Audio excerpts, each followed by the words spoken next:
आपण शुणुचंती व्यासवाणी।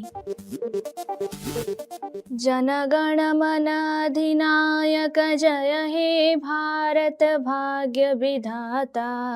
पंजाब सिंधु गुजरात मराठा द्राविड उत्कल बंग। विंध्य हिमाचल यमुना गंगा उच्छल जलधि तरंग। तब शुभ नामे जागे तब शुभ आशीष मागे। गाए तब जय गाथा जनगण मंगलदायक जय हे भारत भाग्य विधाता। जय हे जय हे जय हे जय जय जय जय हे। या कुंदेन्दु तुषार हार धवला। या शुभ्र वस्त्रामृता। या वीणा वरदंड मंडित करा। या श्वेत पद्मासना। या ब्रह्माश्रुत शंकर प्रभृति देवै सदा वंदिता। सा मां पातु सरस्वती भगवती। निशेष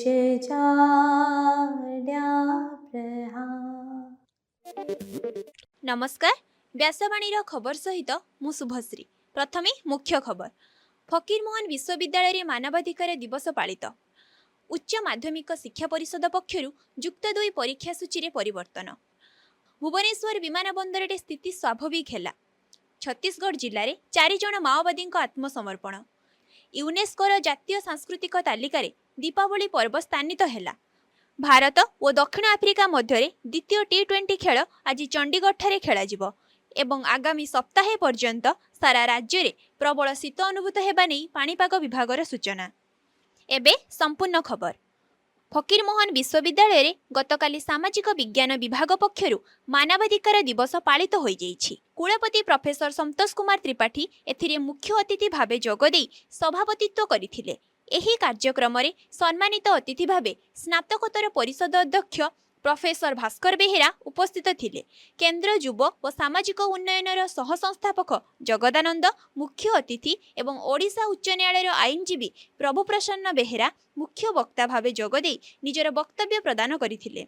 चलित वर्ष पई एही दिवसर विषयवस्तु रहिछि आमर प्रतिदिन जीवनशैली रे मानवाधिकार उपयोगिता। मानवाधिकार दिवस अवसर रे कुलपति प्रोफेसर संतोष कुमार त्रिपाठी कहिथिले जे प्रत्येक मनुष्यर अधिकार को सुनिश्चित करिबा आमर दायित्व। निजर अधिकार सह अन्यर अधिकार को मध्य सम्मान देबा उचित।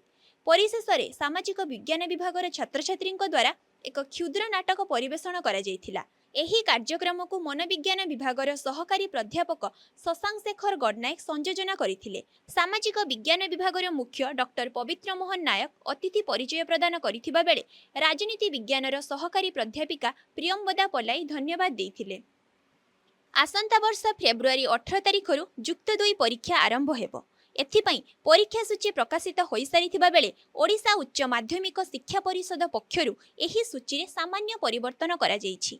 मार्च 11 तारिख रे थिबा कला विज्ञान एवं वाणिज्य विभागर हिंदी बंगला तेलुगु उर्दू संस्कृत अल्टरनेटिव इंग्लिश परीक्षा मार्च 23 तारिख रे हेबो। सेहीपरि मार्च 21 तारिख रे हेबाकु थिबा कला विभागर दर्शन शास्त्र और वाणिज्यर एकाउंटेंसी परीक्षा को मार्च 25 तारिख को घुंचाई दिया जायछि। आसंता वर्ष मार्च 21 तारिख रे ईद उल फितर पड़ुथिबारु एभଳି निष्पत्ति निया जायथिबा उच्च माध्यमिक शिक्षा परिषद पक्षरु कुहा जायछि। देशव्यापी इंडिगो विमान उड़ान को नहीं लगी रही समस्या मध्य भुवनेश्वर विमान बंदर स्थिति स्वाभाविक होइछि। ବିଜୁ ପଟ୍ଟନାୟକ ଅନ୍ତର୍ଜାତୀୟ ବିମାନ ବନ୍ଦରର ନିର୍ଦ୍ଦେଶକ ପ୍ରସନ୍ନ ପ୍ରଧାନ ଗତକାଲି ଏ ସମ୍ପର୍କରେ ସୂଚନା ଦେଇଛନ୍ତି। ଏବେ ବିମାନ ବନ୍ଦରର ଆଉ ପୂର୍ବ ଭଳି ଅସମ୍ଭାଳ ଭିଡ଼ ହେଉନଥିବା ସେ କହିଛନ୍ତି। ତେବେ ଇଣ୍ଡିଗୋ ସମ୍ପର୍କରେ ସୂଚନା ଦେଇ ସେ କହିଛନ୍ତି ଯେ କମ୍ପାନୀର ସମସ୍ତ ବିମାନ ଉଡ଼ାଣ ଧୀରେ ଧୀରେ ସ୍ୱାଭାବିକ ହେଉଛି।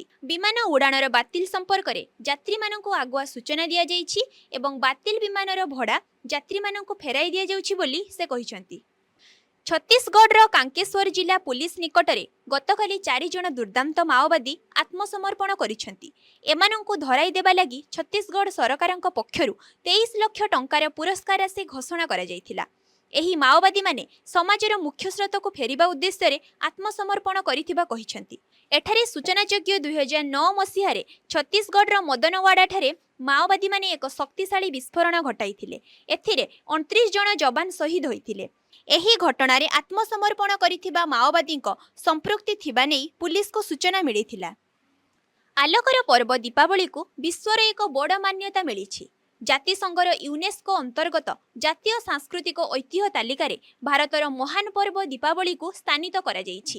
ଏହାଦ୍ୱାରା ଦୀପାବଳି ପର୍ବ ଆହୁରି ବିଶ୍ୱବିଦିତ ହୋଇପାରିବ। ଯୁବପିଢ଼ିଙ୍କ ମଧ୍ୟରେ ଭାରତୀୟ ପାରମ୍ପରିକ ଉତ୍ସବଗୁଡ଼ିକର ମହତ୍ତ୍ୱ ବୁଝିବା ପାଇଁ ଆଗ୍ରହ ମଧ୍ୟ ସୃଷ୍ଟି ହେବ। ୟୁନେସ୍କୋରେ ଦୀପାବଳିକୁ ମାନ୍ୟତା ମିଳିବା ପରେ ପ୍ରଧାନମନ୍ତ୍ରୀ ନରେନ୍ଦ୍ର ମୋଦି ଖୁସି ବ୍ୟକ୍ତ କରିଛନ୍ତି ଏବଂ ଦେଶବାସୀଙ୍କୁ ଶୁଭେଚ୍ଛା ଜଣାଇଛନ୍ତି। ଏକ୍ସ ବାର୍ତ୍ତାରେ ସେ ଲେଖିଛନ୍ତି ଯେ ଆମ ଦୀପାବଳି ସଂସ୍କୃତି ଓ ପ୍ରକୃତି ସହିତ ଜଡ଼ିତ ହୋଇଛି। ଏହା ଜ୍ଞାନ ଓ ଧର୍ମର ପ୍ରତୀକ। ୟୁନେସ୍କୋର ସାଂସ୍କୃତିକ ଐତିହ୍ୟ ତାଲିକାରେ ଦୀପାବଳି ସ୍ଥାନିତ ହେବା ଦ୍ୱାରା ଏହି ପର୍ବର ଲୋକପ୍ରିୟତା ଆହୁରି ବଢ଼ିବ ବୋଲି ମୋଦି ଆଶାବ୍ୟକ୍ତ କରିଛନ୍ତି। ଭାରତ ଓ ଦକ୍ଷିଣ ଆଫ୍ରିକା ମଧ୍ୟରେ ଦ୍ୱିତୀୟ T20 ମ୍ୟାଚ୍ ଆଜି ଚଣ୍ଡିଗଡ଼ଠାରେ ଖେଳାଯିବ। ଏହି ଖେଳ ସନ୍ଧ୍ୟା 7ଟା ସମୟରେ ଆରମ୍ଭ ହେବ। ସୂର୍ଯ୍ୟକୁମାର ଯାଦବଙ୍କ ଭାରତୀୟ ଦଳ ବାରବାଟୀରେ ପ୍ରଥମ ମ୍ୟାଚ୍କୁ ଜିତି 5-1ରେ ଆଗୁଆ ଅଛନ୍ତି। ନ୍ୟୁ ଚଣ୍ଡିଗଡ଼ ଷ୍ଟାଡିୟମରେ ପ୍ରଥମ ଥର ପାଇଁ ପୁରୁଷ ଆନ୍ତର୍ଜାତୀୟ ମ୍ୟାଚ୍ ଆଜି ଖେଳାଯାଉଥିବାରୁ ସ୍ଥାନୀୟ ପ୍ରଶଂସକ ବେଶ୍ ଉତ୍ସାହିତ ଅଛନ୍ତି। ଉଭୟ ଦଳରେ କୌଣସି ପରିବର୍ତ୍ତନ କରାଯାଇନଥିବା ଜଣାପଡ଼ିଛି। ଏବେ ପାଣିପାଗ ଖବର। ଏବେ ସାରା ରାଜ୍ୟରେ ପ୍ରବଳ ଶୀତ ଅନୁଭୂତ ହେଉଛି। ରାତି ତାପମାତ୍ରା କମିବା ସହ ଥଣ୍ଡା ବଢ଼ିବାରେ ଲାଗିଛି। ଭୁବନେଶ୍ୱର ଆଞ୍ଚଳିକ ପାଣିପାଗ ବିଜ୍ଞାନ କେନ୍ଦ୍ରର ସୂଚନା ଅନୁସାରେ ଆଗାମୀ ସପ୍ତାହେ ପର୍ଯ୍ୟନ୍ତ ସାରା ରାଜ୍ୟରେ ଶୀତ ଲହରୀ ଜାରି ରହିବ। ଆଭ୍ୟନ୍ତରୀଣ ଓଡ଼ିଶା ଓ ଦକ୍ଷିଣ ଓଡ଼ିଶାରେ ରାତିର ତାପମାତ୍ରା 10 ଡିଗ୍ରୀକୁ କମିପାରେ। ଗଲା 24 ଘଣ୍ଟା ମଧ୍ୟରେ କନ୍ଧମାଳ ଜିଲ୍ଲାର ଜି ଉଦୟଗିରି ଓ ସେମିଳିଗୁଡ଼ାଠାରେ ରାଜ୍ୟର ସର୍ବନିମ୍ନ ତାପମାତ୍ରା 5 ଡିଗ୍ରୀ ରେକର୍ଡ କରାଯାଇଛି। ସେହିପରି ଫୁଲବାଣୀରେ 6.5, ଝାରସୁଗୁଡ଼ାରେ 7, ଭବାନୀପାଟଣାରେ 8.8 ଡିଗ୍ରୀ ତାପମାତ୍ରା ଥିବା ରେକର୍ଡ କରାଯାଇଛି। ଦାରିଙ୍ଗବାଡ଼ିରେ 9 ଏବଂ ରାଉରକେଲାରେ ତାପମାତ୍ରା 9.1 ଡିଗ୍ରୀ ରହିଥିଲା। ଆଜି ମଧ୍ୟ ମୟୂରଭଞ୍ଜ, ଭଦ୍ରକ, ବାଲେଶ୍ୱର, କେନ୍ଦୁଝର, ଢେଙ୍କାନାଳ ଆଦି ଜିଲ୍ଲାଗୁଡ଼ିକରେ ରାତିର ତାପମାତ୍ରା କମ୍ ରହିବ ବୋଲି ଆକଳନ କରାଯାଇଛି। ଏହିସବୁ ଜିଲ୍ଲାରେ ଥଣ୍ଡା ଅନୁଭୂତ ହେବା ସହିତ ସକାଳେ ହାଲୁକା କୁହୁଡ଼ି ଦେଖିବାକୁ ମିଳିବ ବୋଲି ଆଞ୍ଚଳିକ ପାଣିପାଗ କେନ୍ଦ୍ର ପକ୍ଷରୁ ସୂଚନା ଦିଆଯାଇଛି। ଏବେ ଆସନ୍ତୁ ଶୁଣିବା ଆଜିର ସ୍ୱାସ୍ଥ୍ୟବାଣୀ। ଏଥିରେ ଶୁଣନ୍ତୁ ବୃଦ୍ଧାବସ୍ଥାରେ ସ୍ୱାସ୍ଥ୍ୟର ଯତ୍ନ ସମ୍ପର୍କରେ। ବୟସ ବଢ଼ିଲେ ଦେହ ଓ ମନରେ ଅନେକ ପରିବର୍ତ୍ତନ ଆସିଥାଏ। ଶାରୀରିକ ଶକ୍ତି କମିଯାଏ, ଚାଲିବାରେ କଷ୍ଟ ହୁଏ ଓ ଏକାଧିକ ରୋଗରେ ପୀଡ଼ିତ ହେବାର ଆଶଙ୍କା ଥାଏ। ସେଥିପାଇଁ ବୃଦ୍ଧାବସ୍ଥାରେ ସ୍ୱାସ୍ଥ୍ୟର ଯତ୍ନ ନେବା ଆବଶ୍ୟକ। ପ୍ରଥମେ ନୀତିଦିନିଆ ଜୀବନଶୈଳୀ ପ୍ରତି ଧ୍ୟାନ ଦିଅନ୍ତୁ। ରାତିରେ ନିର୍ଦ୍ଦିଷ୍ଟ ସମୟରେ ଶୁଅନ୍ତୁ ଏବଂ ବିଛଣାରୁ ଉଠନ୍ତୁ। ହାଲୁକା ଓ ସୁଷମ ଖାଦ୍ୟ ସାଙ୍ଗକୁ ଫଳ, ସବୁଜ ପନିପରିବା, ଶାଗ, ଡାଲି, ଛେନା ଆଦି ଅଧିକ ଖାଆନ୍ତୁ। ଏଗୁଡ଼ିକ ଶରୀରକୁ ଅଧିକ ପୋଷଣ ଦେଇଥାଏ। ଅଧିକ ତେଲ, ରାଗ ଓ ଚିନି ଥିବା ଖାଦ୍ୟ ଖାଆନ୍ତୁ ନାହିଁ। ନିୟମିତ ବ୍ୟାୟାମ କରନ୍ତୁ। ଯୋଗ, ଶ୍ୱାସଜନିତ ବ୍ୟାୟାମ ଅଭ୍ୟାସ କରନ୍ତୁ। ଏହାଦ୍ୱାରା ଦେହ ସୁସ୍ଥ ଓ ମନକୁ ଶାନ୍ତ ରଖିପାରିବେ। ଠିକ୍ ସମୟରେ ଔଷଧ ଖାଇବା ଓ ଡାକ୍ତରଙ୍କ ପାଖରେ ନିଜର ସ୍ୱାସ୍ଥ୍ୟକୁ ନିୟମିତ ପରୀକ୍ଷା କରାଇବା ଜରୁରୀ। ଏହାଦ୍ୱାରା ବିଭିନ୍ନ ରୋଗରୁ ସୁରକ୍ଷିତ ରହିପାରିବେ। ଗଭୀର ନିଦ୍ରା ଯିବା, ସଫାସୁତରା ରହିବା, ପରିବାର ଓ ବନ୍ଧୁବାନ୍ଧବଙ୍କ ସହିତ ଅଧିକ କଥାବାର୍ତ୍ତା ହେବା, ହସ ଖୁସି ରହିବା ଦ୍ୱାରା ବୃଦ୍ଧାବସ୍ଥାରେ ନିଜକୁ ଅଧିକ ଦିନ ପର୍ଯ୍ୟନ୍ତ ସୁସ୍ଥ ରଖିପାରିବେ। ଆଜିର ଖବରକୁ ଏଇଠି ରଖୁଛୁ। ନମସ୍କାର।